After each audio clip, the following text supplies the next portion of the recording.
On Father's Day, my son handed me a cardboard box from a discount store. Inside were a pair of plastic sandals that smelled faintly of glue and rubber. I slipped them on, the straps biting at my skin, while across the room Gerald, my son's father-in-law, peeled back tissue paper to reveal a BMW key fob tucked in velvet. Everyone clapped. Phones came out. The bow on the driveway car gleamed like chrome in the noon sun. I stood there, sandals squeaking against the tile, pretending the floor didn't tilt under me. I should tell you something before I go further. I wasn't the world's best father. I worked overtime when I should have been at baseball games. I let pride silence me when I should have apologized sooner. And when my marriage broke, I thought distance was dignity. That's how 20 years slip between a father and a son. You don't slam a door, you just stop knocking. By the time he invited me back, Gerald was already in the center of everything, the shining man in the suit who knew people, the one with the money and the smooth talk. I accepted scraps of invitations because it was that or nothing. But sitting there, holding sandals that looked like they belonged in a bargain bin, I realized nothing had changed. I was still the outsider at my own son's table. Gerald smirked at me like I was a guest who'd overstayed. The grandkids tugged at the BMW bow outside, giggling like it was Christmas. I told myself not to make a scene. I told myself to breathe. The air smelled of roast beef and leather upholstery. The chandelier light bounced off Gerald's watch face every time he raised his glass. He said loud enough for everyone, "Well, some fathers get cars, some get flip-flops." Laughter, not cruel maybe, but complicit. My son looked down at his plate. That hurt worse than the joke. I took another breath, slid my toes deeper into the sandals. I wasn't going to argue about gifts. I wasn't going to shout. I'd come here prepared. In my lap was a second box, one that no one had noticed yet. Small, black, heavy, not with leather, but with paper. It hummed in my hands like something alive.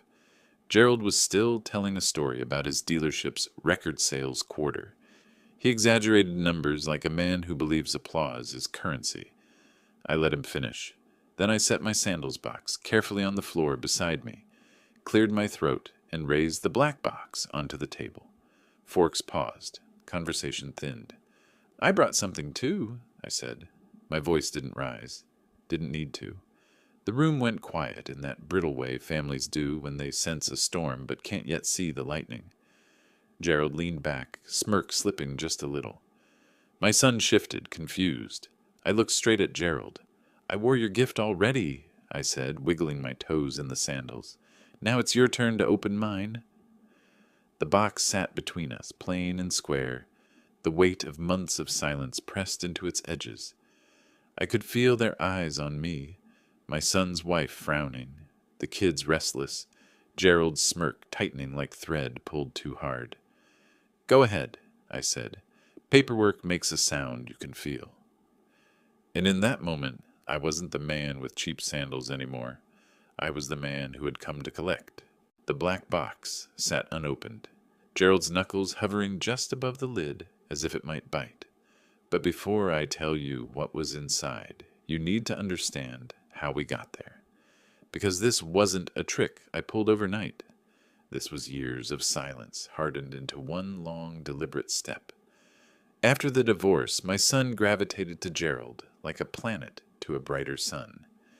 Gerald had the shine, expensive suits, a dealership lot full of polished cars, a smile that made waiters hurry and managers bend. I was just the man in work boots with grease under his nails, the father who paid rent late sometimes, but never skipped a shift. Gerald had dinners with investors. I ate sandwiches in a quiet apartment. To a young man eager for success, who looked like the better father? I didn't blame my boy for drifting. I blamed myself for not fighting harder. Birthdays slipped by with texts instead of calls. Invitations shrank from weekends to quick lunches, until even those disappeared. Once, at a restaurant, Gerald had waved me off from sitting at the family table, said, "We'll grab you a seat at the bar," more casual. My son had looked away then too. I told myself it was just optics, nothing personal. But it always is. Still, I followed his life the way some men follow sports teams. Clippings, whispers, the occasional social media post I didn't dare like. That's how I learned about his startup, an app, a gamble, a dream funded partly by Gerald's connections. But dreams need money, and money doesn't come free. Gerald had guided him into taking a business line of credit. I don't think my son even knew the fine print. I did. I'd spent half my life reading contracts with greasy thumbs, while foremen pretended I didn't understand. I understood plenty. Missed payments leave trails. Late fees pile up. Banks don't like messy accounts. They prefer to sweep them off the books, sell them to whoever will take the debt for pennies. I'd been saving for years, quiet money no one thought I had. So when that paper came up, I bought it. Not the company, just the note. A simple line of credit, cross-collateralized with his equipment, his accounts, even the lease guarantees Gerald had co-signed. A string, small, fragile-looking, but pull it right and the whole curtain drops. I didn't tell anyone. Not my friends, not my son, not even the landlord who sometimes asked why I never missed rent despite working fewer hours. I wore thrift clothes, drove an old truck with a cracked windshield, and carried the debt papers in a fireproof folder under my bed. Gerald thought he was building a fortress around my son. What he didn't know was that he'd built it out of glass, and I'd bought the hammer. Months passed. Every overdue notice, every missed covenant, every extension Gerald filed on his behalf came across my desk. I never gloated. I never celebrated. I just waited, watching the rope fray. My son thought Gerald was saving him. In truth, Gerald was wrapping him tighter. And then came the part Gerald never expected. One of his own dealership leases, those flashy demo cars he put in customers' hands for photo ops, had been tied to the same credit umbrella. A paperwork shortcut. Lazy. Arrogant. It meant that by buying one note, I held a thread not only over my son's business, but also over Gerald's showroom pride. That's why on Father's Day, while Gerald bragged about record sales and polished his watch face under the chandelier, I sat in those cheap sandals, quiet, with a black box full of strings I could pull. He thought I had nothing. He thought sandals proved my place. He never guessed I had the title to his celebration sitting 6 inches from his plate. I didn't want to crush my son. I didn't want revenge on him. What I wanted was leverage, a way to pull him free from Gerald's shadow, to give him a choice he hadn't had in 20 years. So when I told Gerald to open the box, it wasn't just paper inside. It was the past 2 decades, missed birthdays, empty seats, quiet dinners, folded into contracts and signatures. It was every insult I'd swallowed, bound together with banker's clips. And when that lid lifted, the sound really did feel like something breaking. Gerald finally pulled the lid back, and the box whispered open like a coffin in a quiet church. Inside wasn't jewelry or whiskey or anything you'd expect at a Father's Day table. It was paper. Thick stacks, neatly bound, tabbed with colored flags, the kind of weight that makes men sweat before they even read a word. He frowned, picked up the top folder, flipped a page. His smirk flickered. My son leaned closer, brow creasing. His wife shifted uncomfortably, her fork tapping against the plate. The kids were already sneaking glances at the BMW bow outside, oblivious. "Dad," my son said, soft, "what is this?" I didn't answer yet. I wanted the silence to work, to press against Gerald's chest harder than any speech I could make. He cleared his throat, pushed the papers back into the box like they were dirty. "Some kind of stunt?" he muttered. "Not a stunt," I said. My voice was low, steady. "That's the line of credit you co-signed for your son, and the dealership lease you rolled under it. Every covenant you missed, every late fee you ignored. It's all there." The room froze. My son's wife covered her mouth with her hand. My boy stared at me like I'd started speaking another language. Gerald chuckled, thin and forced. "You don't know what you're talking about." I reached into the box and slid one document across the table. Assignment of debt. Bank stamp. My signature. I do, I said, because I own it now. Gerald's face drained a shade paler, but he tried to keep the mask. You can't just... I can, I interrupted. And I did. The chandelier hummed faintly above us, the only sound. My son touched the paper, read the header, then looked up at me with a mixture of shock and something else. Fear, maybe, or the first glimpse of truth after years of smoke. I leaned back, sandals squeaking against the polished tile. I didn't come here to ruin Father's Day. I came to offer clarity. You've been fed lies, son. Pretty cars and shiny promises. But they come at a price. And I bought the price. Gerald shot to his feet, glass rattling, voice rising. This is absurd. Do you know who I am? Do you think you can humiliate me in my own family's home? I stayed seated, calm. I don't need to humiliate you, Gerald. Paperwork does that for me. The kids fell silent, sensing something even if they didn't understand. My son's wife whispered, Maybe we should step into the den? Good idea, I said. I stood, lifting the box. Father to fathers. Gerald glared at me, but he didn't refuse. Maybe he thought he could bully me behind closed doors. Maybe he thought shouting would erase ink. My son followed reluctantly, eyes darting between us. The den smelled of cedar and cigar smoke. Books lined the shelves in neat, color-coordinated rows, more decoration than substance. Gerald closed the door a little too hard. All right, he hissed. You've made your point. Now tell me what you really want. I set the box on his polished desk, flipped the lid back, spread the documents like a dealer laying down cards. My son stood frozen in the corner, hands shaking slightly. What I want, I said, is 10 minutes of honesty. No more illusions, no more shiny bows. Just you, me, and the truth, written right here. The room was heavy, suffocating. Gerald's mask cracked at the edges, sweat darkening his collar. My son looked at me, then at the papers, then back at Gerald. And in that silence, I knew the ground had shifted. Because from that moment on, the Father's Day party wasn't his show anymore. It was mine. Gerald tried to puff himself up in that leather chair, the same way he did in his dealership office when customers hesitated on financing. But there was no showroom here, no balloons, no sales pitch.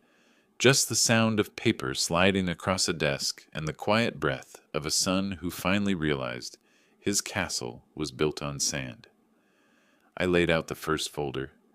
This, I said, tapping the header, is the assignment of your business line, purchased from the bank 2 months ago. Every payment you missed, I know them. Every extension you begged for, they're in here. Gerald scoffed, though the color had drained from his face. So what? You think owning a couple overdue notes makes you powerful? I laid out the second. Not a couple. The entire line. And because you got clever and cross-collateralized with your demo fleet, that BMW you just paraded out there sits on paper that belongs to me now. It's not a gift. It's evidence. My son inhaled sharply, the sound of someone realizing the ground beneath him wasn't solid. His hands hovered, then fell uselessly at his sides. I didn't come here to repossess a car, I continued. That would be small. I came to give my son a way out. I slid a separate folder across, this one slimmer. Option A. I exercise my rights. I seize the equipment, the accounts, the vehicles. Your investors get notified. You, Gerald, get exposed for pulling your son under with you. Gerald's lips tightened, his hand gripping the armrest hard enough that the leather groaned. Option B, I said, and my voice softened, steady, like I was talking to my boy when he was small. You sign here, son. Deed in lieu. You step clear of the noose your father-in-law tied around your neck, and I've already prepaid a lease on a 3-bedroom across town, utilities included. 6 months, safe, for you, your wife, and the kids. My son blinked, confused. You... What? I nodded. It's waiting. Keys are with the property manager. This isn't about taking from you. It's about giving you a chance to breathe without Gerald's shadow pressing down. Gerald slammed his palm on the desk. This is manipulation! You're trying to turn him against me! I met his eyes without blinking. I don't have to. You did that yourself. I'm just showing him the paper trail. My son picked up the pen that sat beside the folder. His hand trembled. He looked between Gerald and me like a boy again, caught between two fathers, one full of noise and promises, the other silent for too many years. His chest rose and fell quickly, and I could see the battle behind his eyes. Son, Gerald barked, put it down. This man is bitter. He's nothing. I didn't raise my voice, didn't move, just said, read the clauses, son. They're short. I highlighted the only lines that matter. One signature, and you walk away free. No courts, no headlines, no more chains. The silence stretched, thick enough to choke. Then faintly from outside, we heard laughter, the grandkids still circling the BMW like it was a carnival prize. That sound landed heavy in the den. My son looked down at the sandals on my feet, cheap straps biting into my skin. Then he looked at the glossy BMW key fob on Gerald's desk, the shine dimming in his eyes. The pen hovered, and in that moment, the room belonged entirely to him. The sound came first, a low diesel growl rolling up the driveway. Conversation outside the den faltered, then hushed. Gerald's head snapped toward the window, just as a bright orange tow truck eased in, reverse beeping sharp against the quiet afternoon. No, Gerald whispered, half to himself. He bolted up, but I was already unfolding another sheet of paper, this one stamped with the lender's seal.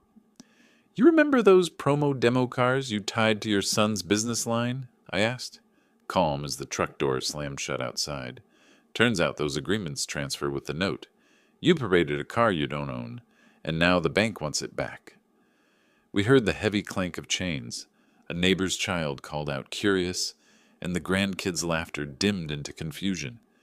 Gerald tore open the den door and barreled into the living room, sweat breaking across his forehead.